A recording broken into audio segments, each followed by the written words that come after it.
Do you feel like sometimes it's hard to turn off, like you're always on and you're busy, busy, busy, and sometimes so busy that you don't have time for some of the things that you know might actually be the deep work, the work that requires actually taking your foot off the pedal and stepping away, but you have a hard time taking your foot off the pedal. There's almost a FOMO, like, oh, but if I take my foot off the pedal and stop churning and going at this speed, I might get left behind. Do you ever avoid asking for help because that would actually in itself perhaps make you feel vulnerable, that people might think you don't know as much, or that you might be found out as, oh, not as smart, worthy, clever, knowledgeable as people think, which sort of goes with a little bit of that always being on and being afraid to slow down in case that makes you irrelevant. But I think at a deeper level, we rob ourselves of life's richest experience.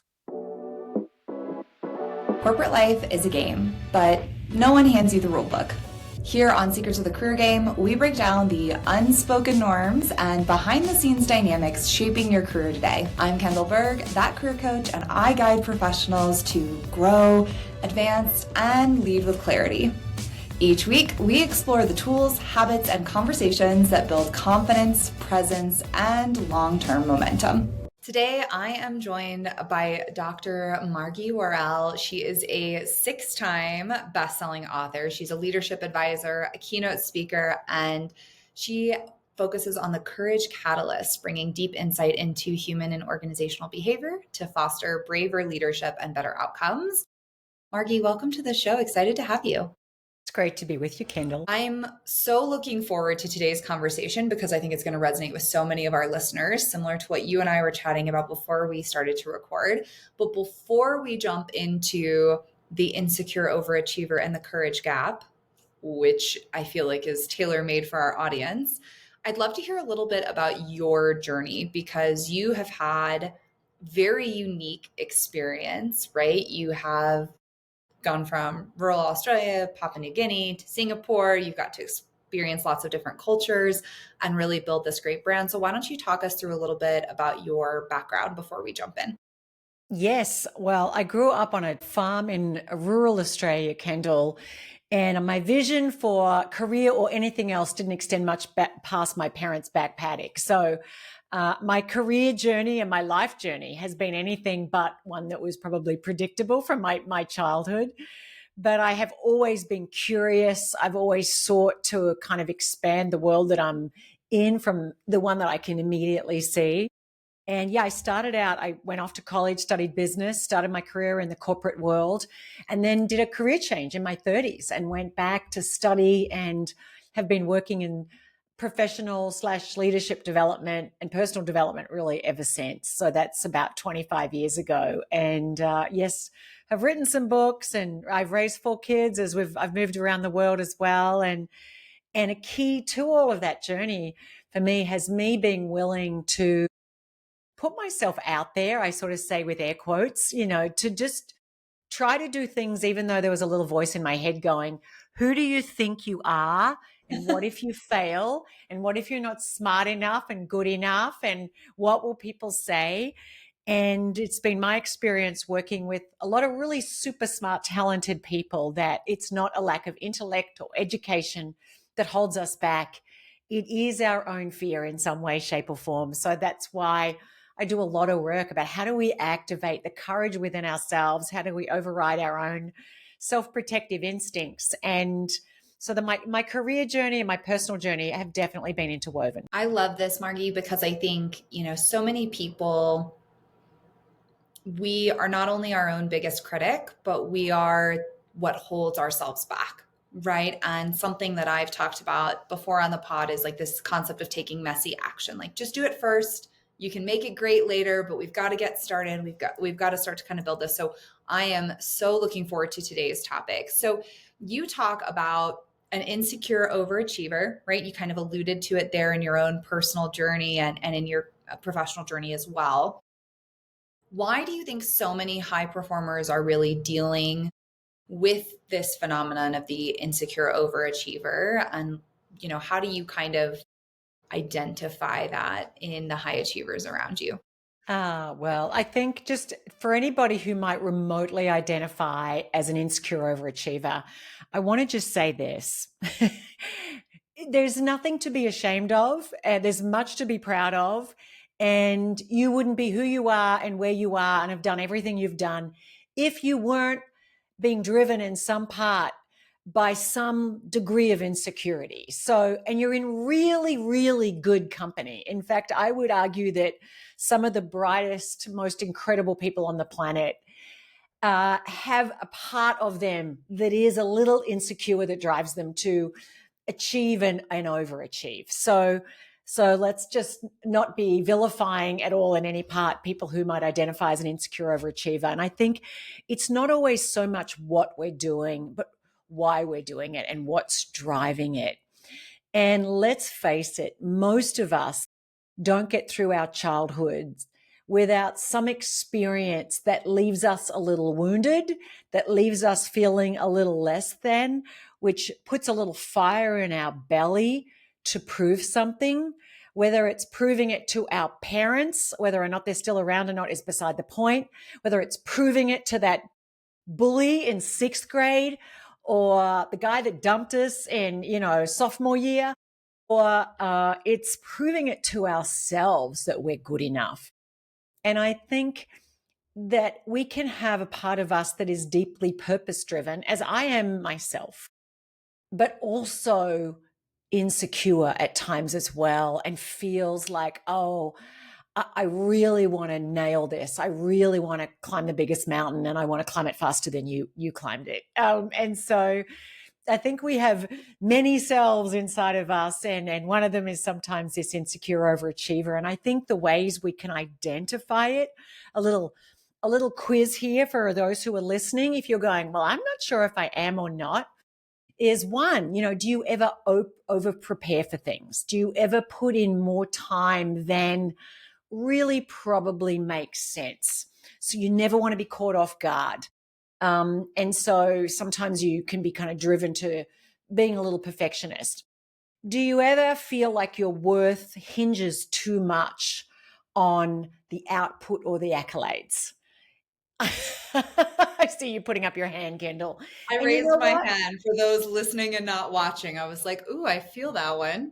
Yeah, and I'm sure many will feel similarly. Do you feel like sometimes it's hard to turn off, like you're always on and you're busy, busy, busy, and sometimes so busy that you don't have time for some of the things that might actually be the deep work, the work that requires actually taking your foot off the pedal and stepping away, but you have a hard time taking your foot off the pedal. There's almost a FOMO, like, oh, but if I take my foot off the pedal and stop churning and going at this speed, I might get left behind.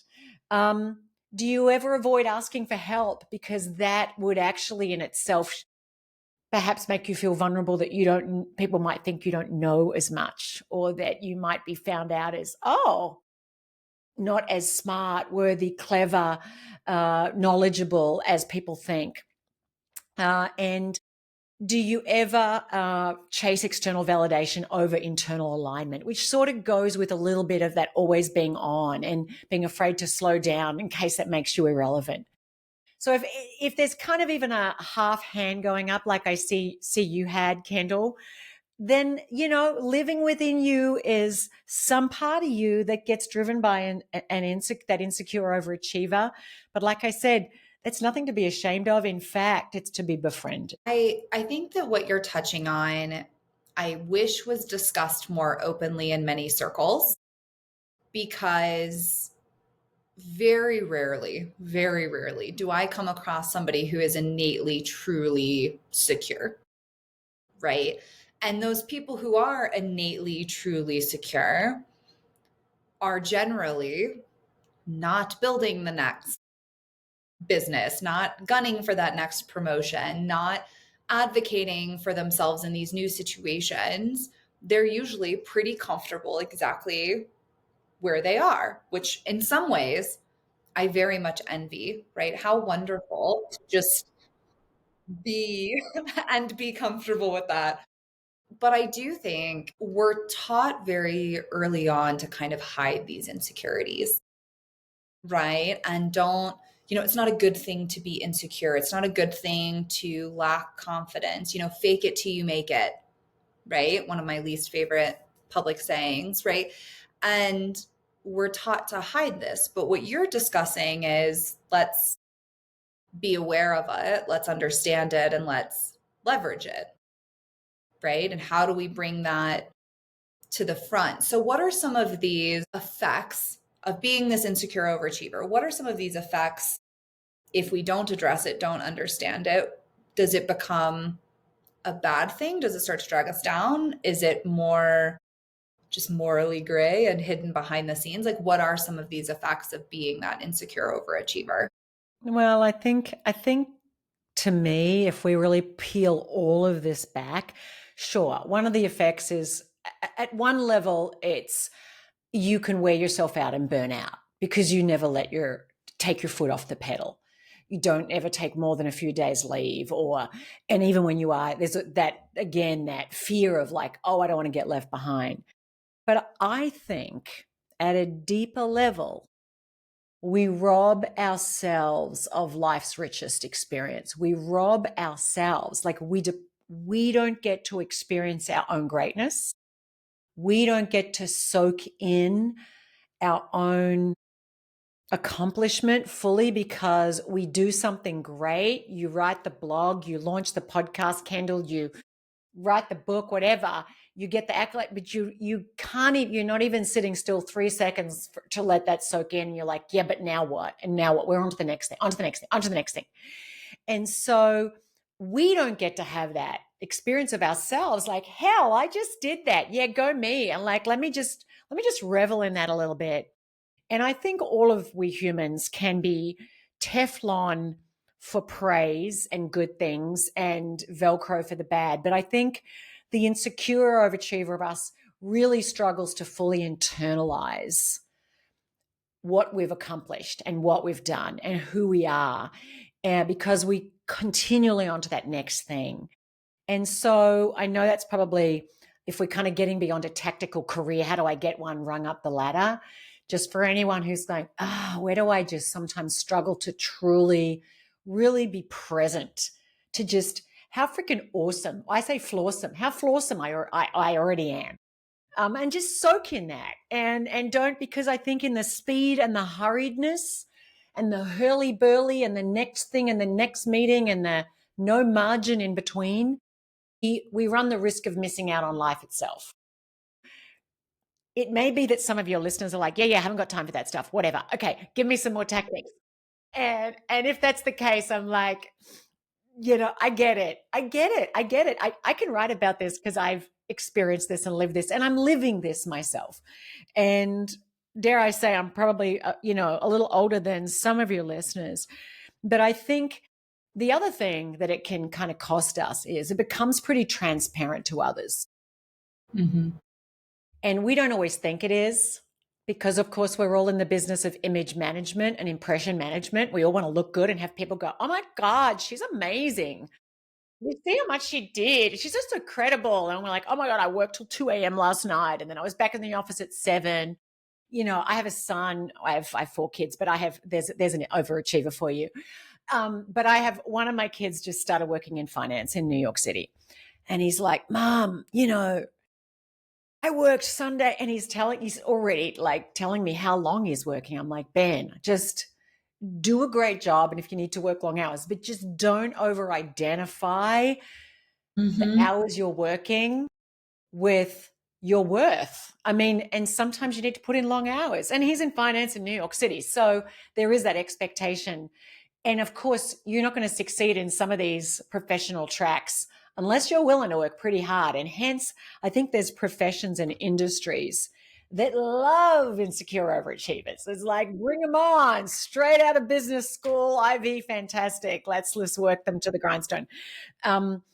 But I think just recognizing for ourselves, like it can become obvious to other people if our whole sense of worth is always going to be measured by the accolades. And And we're also competitive. Like for me to feel good, I got to be better than you, Kendall. Like I need to have got, Yes. more than you. And so I think we have to be so careful. That's where self-awareness comes in. Do not let all of that external metrics be your measure of yourself. And I know in the world we live in today, it's hard not to. We are all working hard for that next rung up the ladder, or what that buys us. But it can just be it can leave us in a pretty hollow place over time. There's two things that you touched on, Margie, that I think are so important.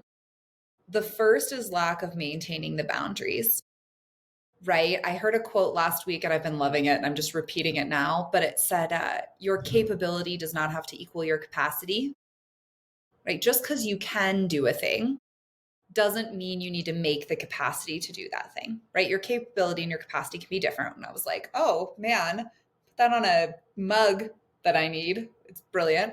But I think that you're right in that high achievers, especially insecure ones, we take on more than we should. We agree to do more than we feasibly can without burning out. We don't delegate well because we want to be in the weeds and make sure it's being done perfectly and make sure it's being done correctly. And there are definitely industries and companies that love that and prey on that. And they want you exactly in those roles because that's what they need. And I think drawing attention to that lack of boundary is not because you don't want to do a good job. It's not because you love working long hours. It's not because your capability doesn't allow for it. It's because insecurely we put our worth in that lack of boundary. And the second thing that you mentioned that I'm just going to repeat, because for those of you who weren't watching, I did like the silent snaps off to the side when she said this, is we don't celebrate our wins. We go, great, I did this thing next. Great, I did this thing next.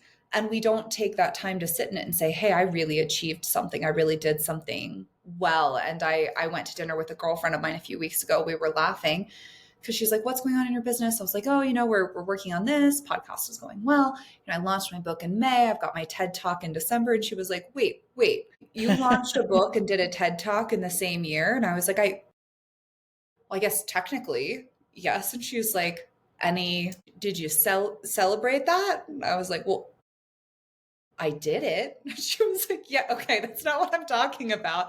But you're right. It was like, cool, book's done, time to focus on the TED Talk. Cool, TED Talk's written, time to focus on the next thing. Like we don't take that time to sit in it and say, oh, that was pretty cool. Yeah. 5 years ago, me would have been like, you did what? Yeah. Yeah. 5 years ago, you would have. That's Mm-hmm. exactly right. And you move the goalposts. You just keep moving those Mm-hmm. goalposts. So yes, that's absolutely right. And I think that's partly how we're wired. And thank Mm-hmm. goodness there's people in the world who are wired like you, Kendall. And honestly, I feel like me too. And not that I want to build $1 billion business, but the people who do and the people who want to get, rocket ships, you look at whether politics aside, Musk, you think of Bezos, people who've just done extraordinary things. They're definitely overachievers, but they create Mm-hmm. things. I mean, Edison, we just keep going back. They're people who dare to do big things and work really hard to do it. So I think it's not to vilify ourselves for that, but just to be able to recalibrate ourselves Mm-hmm. so that we can also take that moment to celebrate the win and connect with other people, because another cost of being an insecure overachiever, and I say that with my little air quotes here, is that often it's a cost of connection with others. We're very task focused, and sometimes that's at the expense of being relationship focused.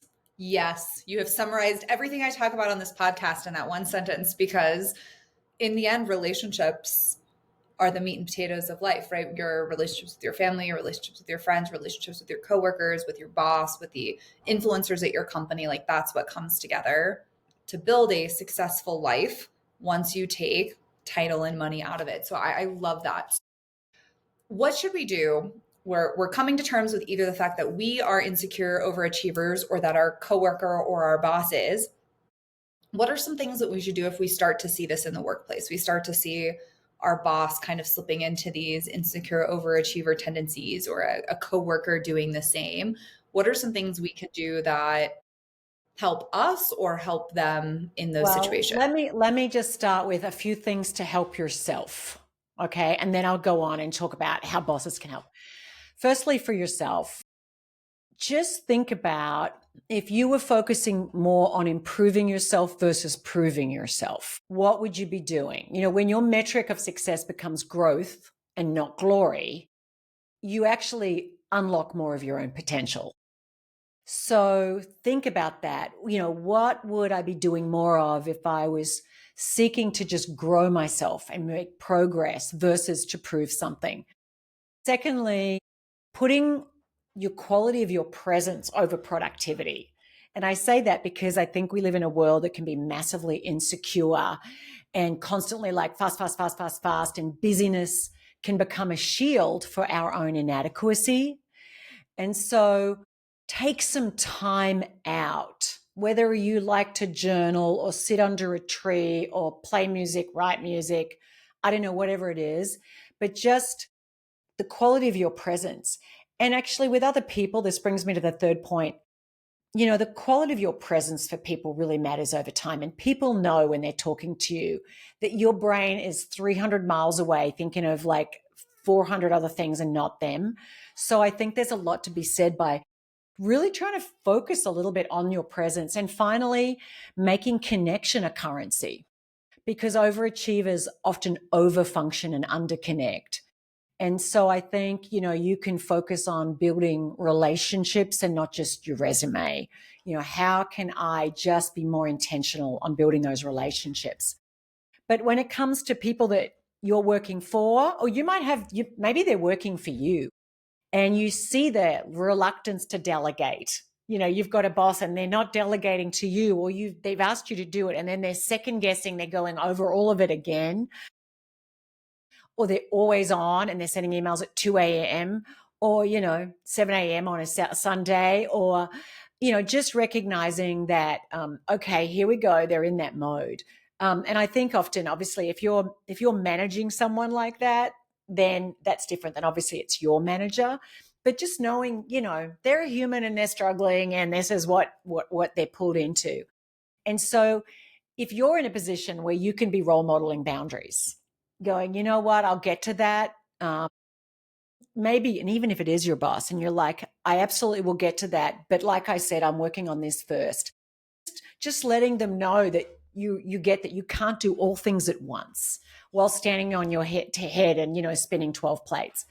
And recognizing effort in people and not just results in people. That's not to say results don't matter, but if you've got someone working for you and they're working around the clock and they're like, Tigger on Red Bull, trying to do everything, just like, hey, time out. I don't expect all of this. And for other people, just recognizing, I love that you're putting some focus into this. It's not always just about churning out results. It is about how you're going about doing it as well. But I think there's nothing more important than the example that we just bring ourselves. You talk about currency of connection. And I think this, especially as we move towards remote work or even hybrid, and we move towards social media, and we move towards the screen between us, we invest less and less in connection, right? Because what used to be a 2 hour long town hall where everybody came and sat together and got to mingle and got to talk to each other and met the executives in person, has now become a 20-minute Zoom call that everybody tunes in, half listening while they're working on other things.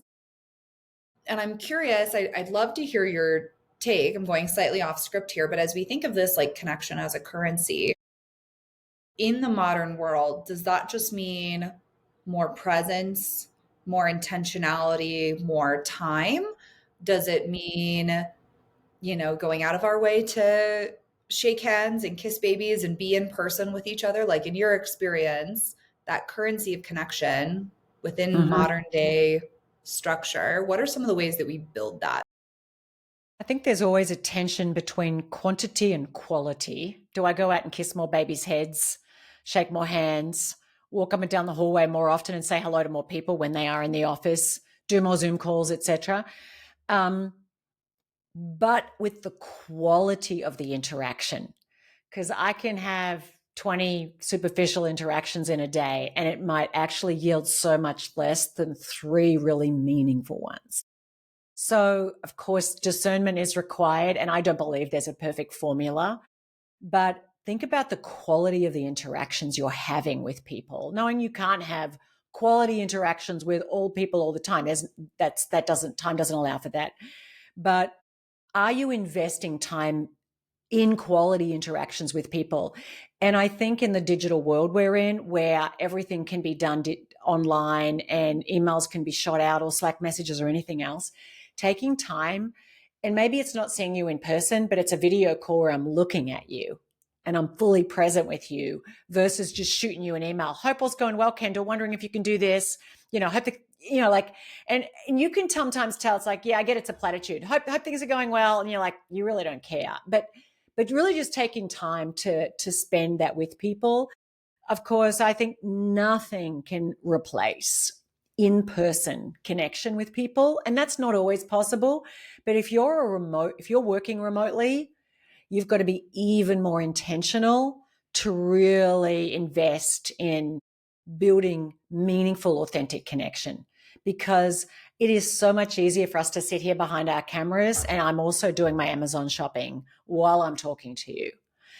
And what was that you just said? Yeah, absolutely. And I didn't really hear any of it.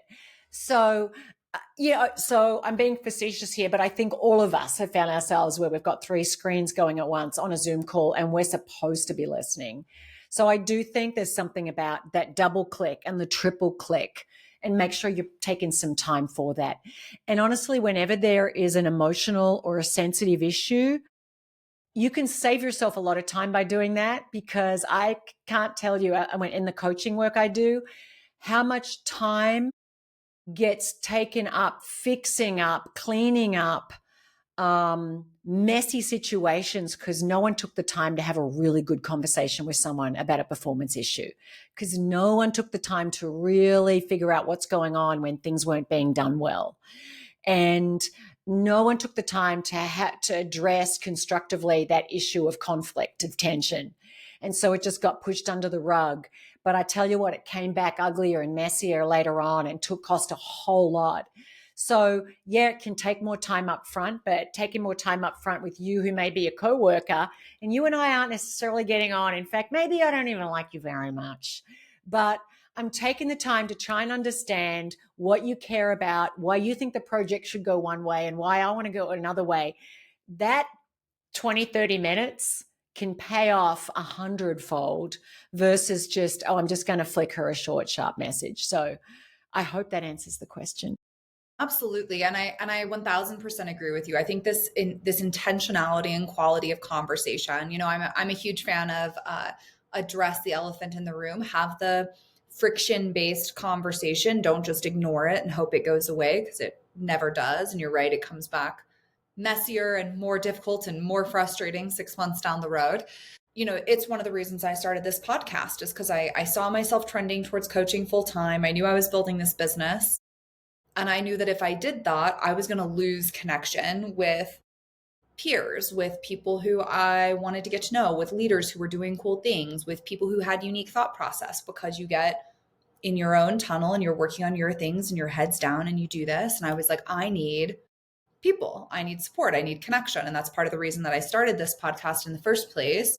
And then to pass through those learnings to all the people who are listening. And so I think it's such a clear message what you're sharing of like, hey, we've got to build connection. We've got to establish and maintain boundaries. We've got to invest on getting to know the people around us. We need to be present. And what we struggle with as a society is then putting these things into practice.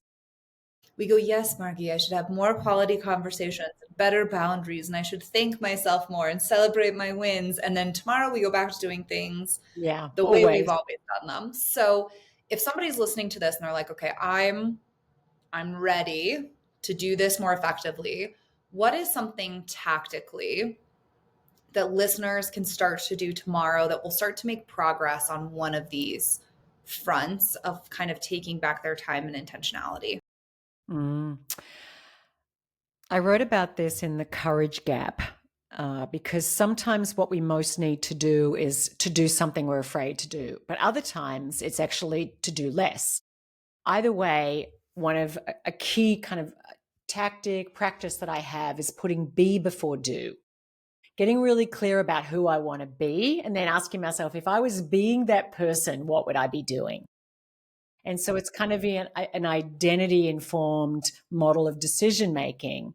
And so for insecure overachievers, it's like, I want to be successful. I'm like, okay, but I want you to think of a virtue or a value that really defines who you want to be as a human being, as a coworker, sure, as a leader, but what is a trait that defines who you want to be? And it might be, I want to be more present. It might be, I want to be, I want to be more influential. It might be, but if you were being that right now, what's the number one thing that you would be doing? And sometimes the answer to that is, I would take some more time to spend with this person.